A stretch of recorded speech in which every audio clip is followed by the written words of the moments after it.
Olá, pessoal, sejam bem-vindos a mais uma especialidade do nosso mestrado de Zoologia. Dessa vez, nós vamos estudar os felinos. Eu sou a Laura e esse é meu marido Eduardo. Nós somos biólogos e os dois estão fazendo mestrado na área, do Eduardo em Biodiversidade e em Ecologia. E hoje nós vamos, então, aprender junto com vocês um pouco mais sobre os felinos.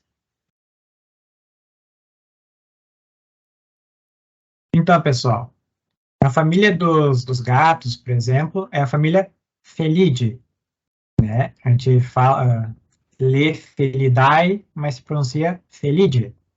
Algumas das características desse grupo são focinho curto e orelhas arredondadas. A dentição deles são de entre 28 e 30 dentes, com caninos bem fortes, bem resistentes, né? Característico, né, de carnívoros, né? Eles têm um hábito alimentar bem carnívoro, por isso que eles têm essas presas bem desenvolvidas. E também os hábitos que são crepusculares ou noturnos. Todos os felinos da família Felidae são assim? Não. Existe, como tudo na biologia, a sua exceção. Um exemplo, nós podemos ter ali, então, do lince, que ele é um felino, porém, ele não tem orelhas arredondadas, ele tem orelhas pontudas, né? Essas aqui são algumas das características, e no decorrer desta especialidade nós vamos ver outras também que se encaixam na maioria dos animais. Muito bem. As patas dos felinos têm características em comum entre todos os felinos do mundo. Primeiro é que eles possuem 5 dedos nas patas anteriores, as patas da frente, né? E possuem só 4 dedos nas patas posteriores. Eles também possuem unhas retráteis. Vocês já viram o gato colocando e tirando as unhas para fora da mãozinha dele, né? São unhas retráteis. E eles possuem os coxins, que são aquelas almofadinhas, né? Que parecem os feijõezinhos na ponta dos dedos. E esses coxins servem para que eles andem silenciosamente e possam ser melhores predadores. Aqui eu trouxe imagens ali das unhas retráteis, então, como vocês podem ver, a unha tem uma protuberância de pele que ela utiliza para se esconder, para entrar de volta na mãozinha do gato. E os coxins, né, as almofadinhas ali na palma da mão da pata dos gatos. Então, como é que são os olhos dos felinos, né? O que ele tem em comum? Algo que eles têm em comum é a pupila deles. Eles têm uma pupila vertical, né? Todo mundo já deve ter visto como é que é o olho do gato. Tu vê que ele tem o diâmetro vertical, ele é maior do que o lateral. E também ele possui algumas camadas atrás da retina que reflete a luz, permitindo então que eles enxergam melhor no escuro, né? Como esses são animais que eles possuem um hábito, né, mais crepuscular e noturno, então é muito importante que eles tenham essa característica em seus olhos. Então, alimentação. Os dentes dos felinos, eles são adaptados à sua alimentação. Então, como eles são carnívoros ou carniceiros, ou seja, se alimentam de outros animais ou de carniça, eles precisam ter dentes que rasguem a carne. Então, são dentes adaptados para rasgar a carne, são afiados. Os caninos deles são em forma de punhal, né, de faca, como vocês conhecem, se alguém já foi mordido por um gato, sabe muito bem como é que é. E eles têm os molares, né, em forma de serra, diferente do nosso, que é para macerar alimento, o deles é para cortar o alimento. Então, eles têm formato de serra, bem diferente do nosso dente. E justamente por causa dessa adaptação à alimentação dos felinos. Sim, todos os felinos são carnívoros. E os bigodes dos gatos, como é que são? E quais são a funcionalidade deles? Tem, primeiro, assim, função seria, eles funcionam para ajudar o animal no equilíbrio, porque existe ali, né, a estrutura, né, que são as vibriças, que eles dão, assim, uma ideia do tamanho do gato para ele se ele se entender ali no seu meio, né? Permitindo então ele consiga andar, saltar e fazer suas atividades. Isso é extremamente importante. São animais, em essência, predadores. Então, é muito importante que eles tenham um equilíbrio, eles tenham um corporal deles. E também tem a função sensorial, porque essas vibriças possuem raízes profundas com terminações nervosas. Então, isso tem nervos que estão diretamente ligados aos bigodes deles. E isso faz com que eles sintam também o ambiente como se fosse um radar. E os ouvidos dos gatos? Os ouvidos dos gatos, dos felinos, são protegidos por uma camada de pelos na parte externa da orelha. Ela protege para que não entre nenhuma impureza, insetos ou qualquer sujeira dentro do ouvido dos gatos. E elas também ajudam a abafar sons muito altos, porque os felinos têm uma sensibilidade auditiva muito alta, ou seja, qualquer sonzinho eles escutam e pode incomodar o ouvido deles. Então, esses pelos servem como um abafador para sons muito altos, para que não acabe machucando o ouvido dos gatinhos. Então, vamos falar agora de algumas raças de gatos domésticos.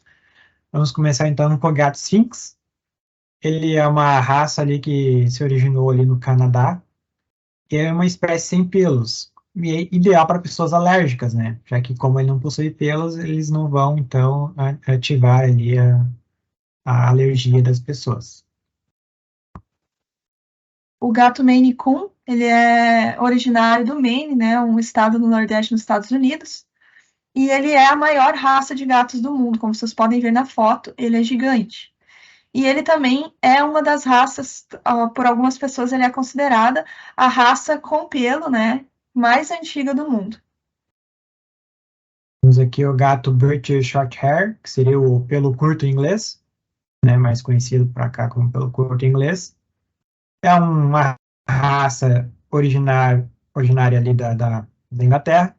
Eles têm essa pelagem bem característica, né, bem acinzentada, e esses olhos vibrantes, né, com esse tom âmbar bem forte.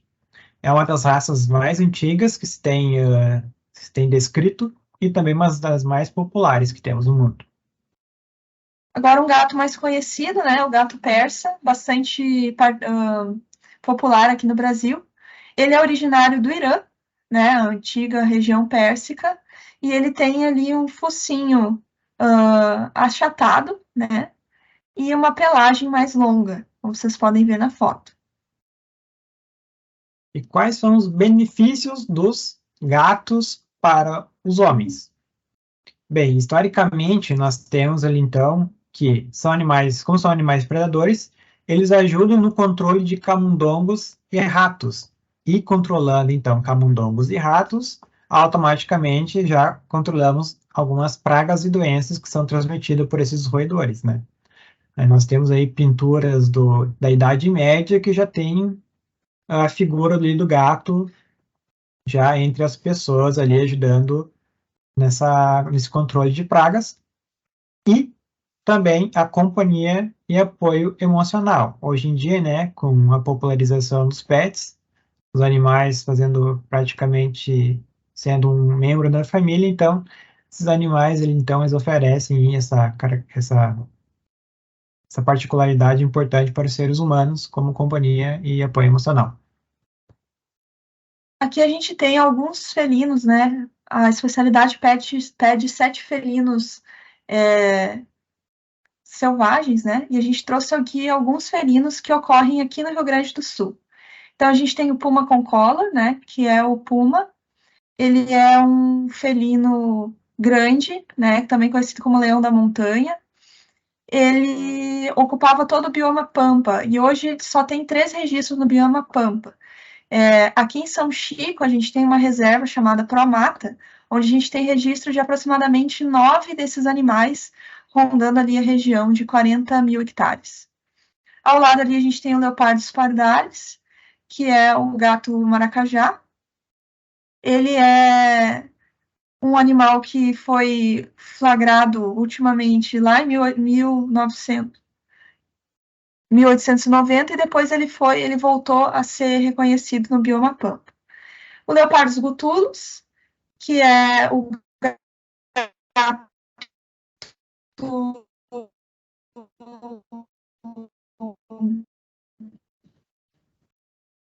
esqueci o nome, mas é para o gato maracajá, né? Ocorre, então, de forma esporádica no Mata Atlântica, que é a mata que a gente tem na Serra, aqui em Taquara também.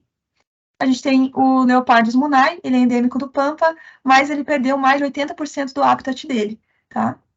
Extinto aqui no estado, a gente tem a onça pintada, ela existia aqui no Pampa, mas também não é mais encontrada.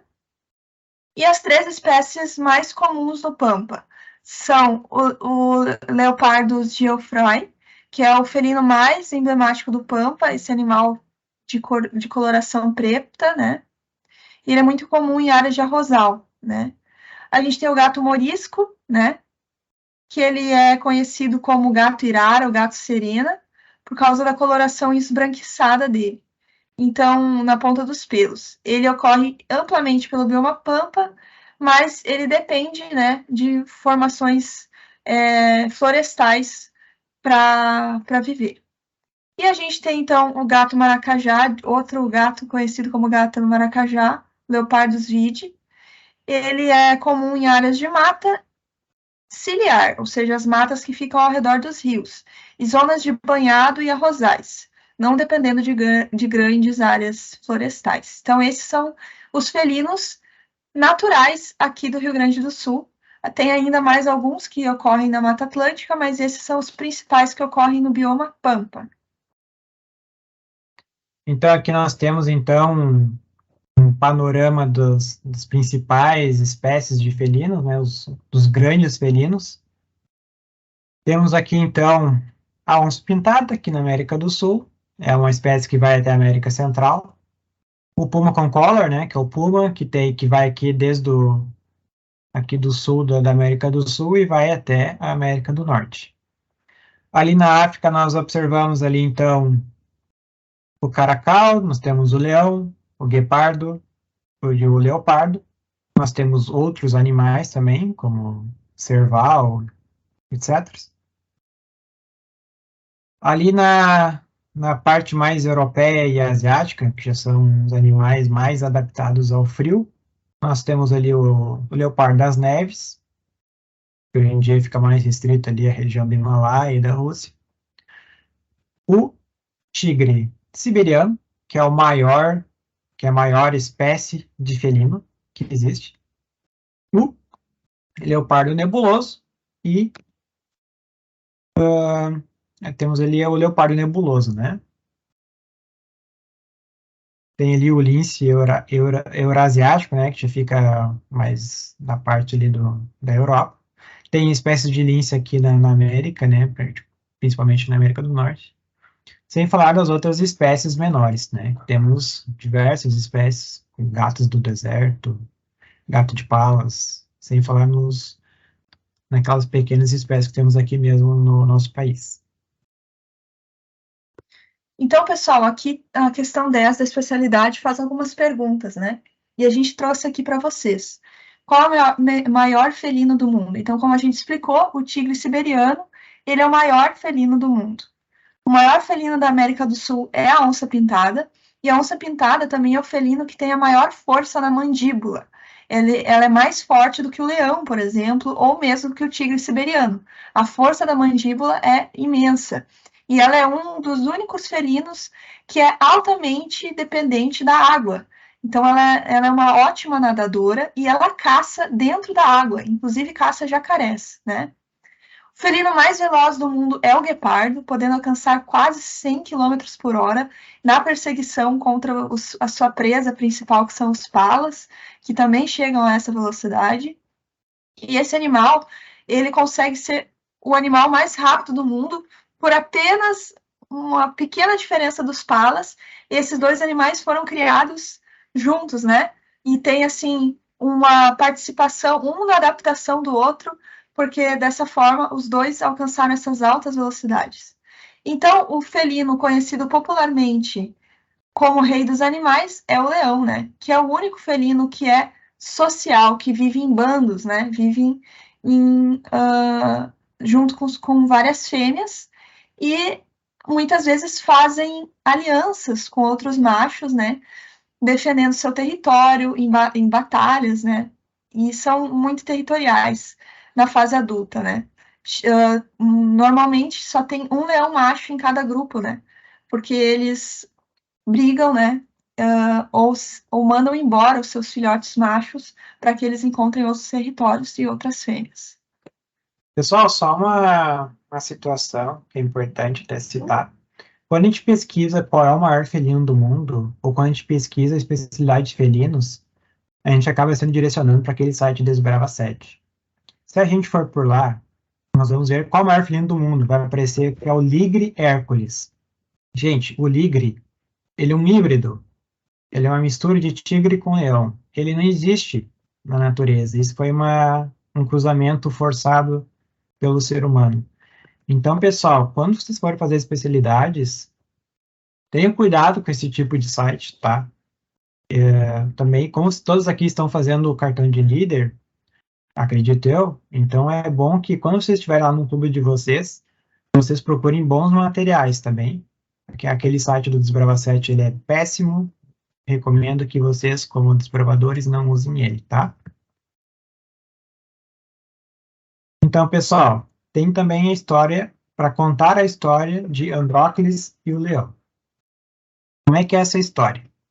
Andrócles, ele era um escravo, né, na época de Roma, e ele tinha um senhor que ele era muito mau, muito ruim, batia muito nos escravos, e o Andrócles, então, cansado daquela situação, decide fugir. Então, certo dia, ele foge, corre para mais longe possível, até ele chegar num lugar meio bem afastado, bem selvagem. Então, ele entra dentro de uma caverna. E ali dentro dessa caverna, então, ele adormece, já que estava bem cansado. Quando ele acorda, ele se depara, então, com uma figura nessa caverna. E essa figura, então, solta um rugido. E aquela figura, então, como todos devem saber, é um leão. Mas o leão ele não se movimentou mais. Ele ficou ali resmungando e ele lambia muito sua pata. Então o Andrócles, vendo aquilo, olhou assim, observando a pata, viu que a pata do leão estava bem inchada e viu então que tinha um enorme espinho dentro da pata deste leão. Então ele reuniu toda essa coragem e foi até o leão e tirou o espinho do leão. Então o animal, tendo ali o alívio da dor, ficou muito feliz e se deitou aos pés do Andrócles. Então os dois viveram juntos ali naquela caverna por alguns anos. Mas o Andrócles então sentiu vontade de voltar para Roma. E ele volta. Só que ele é capturado, porque ele era um escravo e tinha fugido do seu senhor. Então ele foi preso.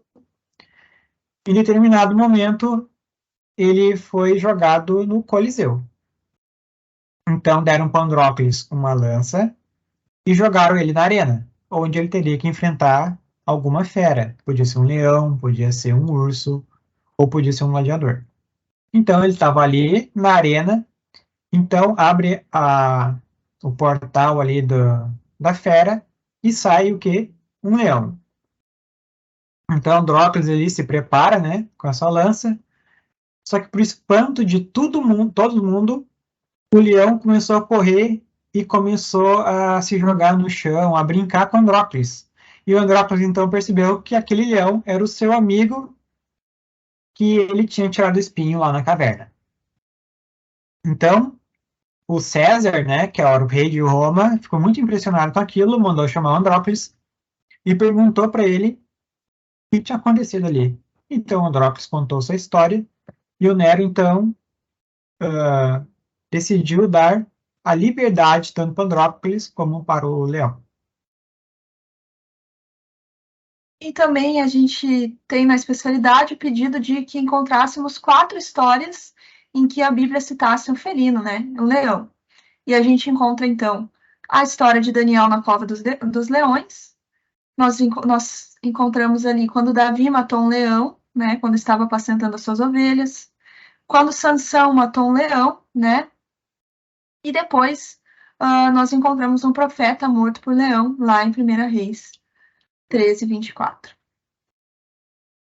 Então é isso, pessoal. A gente agradece muito pela visualização de vocês, por estarem junto com a gente.